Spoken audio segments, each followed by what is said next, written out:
O Daniel, ele fala sobre as 4 bestas, né? E a última delas é leopardo com 7 cabeças. Pata de urso, com pata de urso e tal.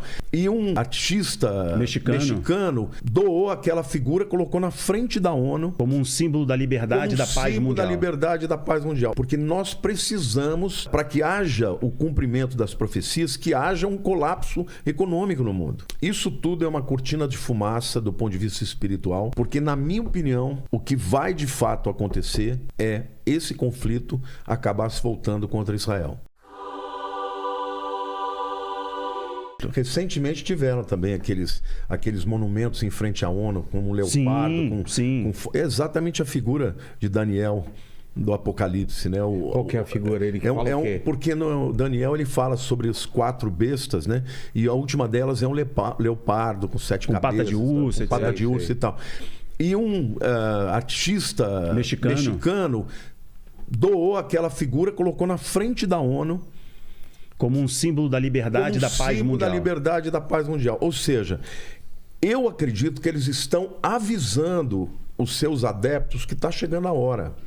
Então a gente percebe que existe uma orquestração. Uma orquestração tanto das questões de guerra, tanto da questão de economia. Por quê? Porque nós precisamos, para que haja o cumprimento das profecias, que haja um colapso econômico no mundo. Esse colapso econômico, ele vem por guerras. Nós tivemos primeiro a pandemia. Acabou a pandemia, entrou a guerra. E essa guerra, ela não está para terminar, ela vai se estender. Não está parecendo que vai terminar Então logo. isso está gerando o quê? Está gerando um caos no mundo. Os Estados Unidos estão entrando em recessão. Caos e uma ansiedade, as pessoas estão doentes. Quanto mais isso acontece, maior é o controle. Uma coisa que a gente não citou ainda, mas que é a questão do domínio da tecnologia. Você sabia? A gente está tão dependente da tecnologia que chega um ponto que a gente nem entende mais como funcionam as coisas. E a China, ela está dominando isso. Claro. Então, você sabe que a velocidade do 5G da China, dos americanos, por exemplo, a da China é 12 vezes mais rápido. Para você ter uma ideia, o número de satélites que a China tem, só a China, mais de 12 mil satélites para estabelecer... Dá para cair alguma coisa da China. Agora veja o seguinte, esses satélites colocados como uma constelação no mundo... Uma rede. Hoje, não estou falando no futuro, hoje, se você fizer uma consulta ou você for, por exemplo, num caixa eletrônico e tirar um dinheiro para quem tem o 5G da China, em 5 segundos a China sabe que essa operação foi exercida, sabe o lugar, o caixa eletrônico que aconteceu ou o celular que aconteceu, onde for em 5 segundos por causa do 5G. Agora, você imagina a quantidade de pesquisa na China em cima de... Porque não adianta você ter esse monte de dados se não tiver computadores que comecem a bater e processem, exato. Porque o grande lance desse Big Data que tem informação armazena minha de tudo, cruza tudo. É cruzar, é falar... Claro. Tá, o computador não sabe quem é o Lamartine, mas ele sabe, cruzando informações, que você pode ser uma ameaça, onde você tá, se você conhece ele, por que vocês estão rindo? Cara, isso é uma coisa que é... Tem uma isso frase. É a China. Os americanos não estão conseguindo acompanhar. Mas isso já tá valendo e vai valer cada vez mais do que uma arma, do que uma granada. Mas é claro. Porque a informação é muito mais estratégica. Porque através de hackeamento, eles podem fritar a internet, por exemplo, dos Estados Unidos. Tanto que Israel e Irã estão em guerra sim. Israel e Irã estão em guerra sim. O Israel, um ataque hacker, desativa várias coisas, plantas, não sei o quê. Tem uma frase. Se o cara consegue... Eu tenho um amigo americano que o irmão dele trabalhava num daqueles silos americanos. Sim. Sabe qual que era o papel dele? Silos são onde estão as armas, armas nucleares e tal. Normalmente debaixo da terra. Exato. Armas nucleares. Os Estados Unidos tem vários espalhados pelo... Área 51, exatamente. Lugar, Sabe qual que era o trabalho do cara? Um cara que tinha feito MIT, um cara gênio na área de computador. Ele e mais uns 20 caras ficam o tempo inteiro... Tentando hackear? Não, o tempo inteiro... fazendo os firewalls, as barreiras para hackers que estão querendo à distância lançar mísseis e tem caras atômicos. Não, mas tem gente contratada para só ficar tentando hackear. Então imagina. Do próprio Estados Unidos, né? Os caras ficam lá para não permitir que alguém à distância solte um míssil. Tentando. começar uma guerra mundial por causa exato. disso. Então, existem tantas possibilidades para que essa guerra aconteça. E se essa guerra acontecer, eu sempre tenho dito, Rafael... Você tá falando, vamos falar dessa... Uma guerra mundial. Essa terceira grande guerra mundial, que seria a guerra das guerras, né? Eu tenho uma concepção que nós já estamos na terceira guerra mundial, tá?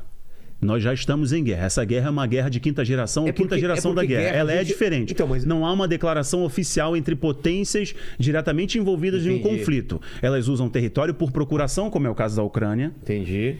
Território por procuração é duas potências envolvidas em uma guerra, eles estão usando. Né? É uma questão semântica. A gente pode usar isso também como sendo uma guerra fria ainda. Sim, exato. E outra, a gente está dentro e não tem o distanciamento histórico, porque quando você estuda a Primeira e Segunda Guerra, você fala, ela começou aqui, quando assassinaram tal pessoa. Sim, então, no isso aí, futuro, se começar uma grande guerra... Não uma declaração. Foi na declaração da Guerra da Ucrânia. Exato. A gente não sabe, entendeu? O assassinato do arquiduque Francisco Ferdinando. Pronto. Tem esse evento que fica para a história. Exato. Mas nós já estamos no desenrolar desse conflito. É questão de tempo, até uma declaração oficial. É questão de tempo. Por exemplo, se essa americana fosse morta em Taiwan, poderia desencadear... Pronto, tá aí o estupim, tá? O fator desencadeador. Mas sabe o que eu penso aqui, a minha maneira de entender? Isso tudo é uma cortina de fumaça do ponto de vista espiritual. É mesmo? Por quê? Porque, na minha opinião, o que vai de fato acontecer é esse conflito acabar se voltando contra Israel. Porque você vê, hoje a questão do gás... Ninguém fala de Israel por enquanto. Mas já começaram a pontuar. A Rússia falou recentemente. Já começaram... sim. Por causa da declaração de Israel com relação à Ucrânia. E não só isso. Hoje... porque eles se propuseram de ser um intermediador isento, né? Porque eles têm relações... A questão é o seguinte, Israel ficou favorável à Ucrânia, por quê? Porque o principal aliado é os Estados Unidos, que é parte da OTAN. Mas não é só isso. Hoje, você sabe que Israel tem um campo no mar, né, de gás, que ele acabou de assinar um acordo com a comunidade europeia em que ele vai fornecer gás para 27 nações da comunidade europeia. Da Rússia, etc. Por quê? Porque hoje a Rússia já está fornecendo para a Alemanha 20% de todo o gás que ela disse que o problema é de turbina e tal.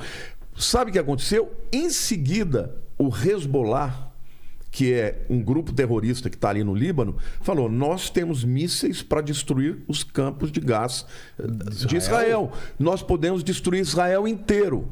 Agora, o Hezbollah é mantido por quem? Pelo Irã. Pelo Irã. Que é aliado de quem? Da Rússia. Que tem interesse na bacia de gás também do Líbano. Também, claro. Porque, na verdade, essa bacia de gás, ela está tanto parte dela em Israel, parte no Líbano, que é o mesmo mar Mediterrâneo ali. Porém...